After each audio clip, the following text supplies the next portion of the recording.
అది ఒక స్థితి. అంటే దాని యొక్క వైభవానికి, దాని మీద సనాతన ధర్మంలో ఉండేటటువంటి వ్యక్తులకు ఉన్న విశ్వాసానికి, నమ్మకానికి అది ప్రతీకగా నిలబడుతుంది. ప్రస్థానత్రయంలో ఒకటి భగవద్గీత.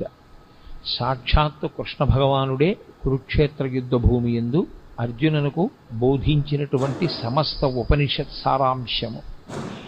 అన్ని ఉపనిషత్తుల యొక్క సారము భగవద్గీత ఎందే ఉన్నది. సాక్షాత్తు ఈశ్వరుడైనటువంటి కృష్ణుడే జగద్గురువుగా నిలబడి వసుదేవసుతం దేవం కంసచాణూరమర్దనం దేవకీ పరమానందం కృష్ణం వందే జగద్గురుం. జగద్గురువైనటువంటి కృష్ణుడు. జగద్గురువైనటువంటి కృష్ణుడు అంటే ఆయన జగత్తును ఉద్దేశించి చెప్పలేదుగా భగవద్గీత. మరి జగద్గురువు అని ఎందుకు కీర్తింపబడ్డాడు అంటే ఒక దేశము ఒక కాలమునకు కట్టుబడేది కాకుండా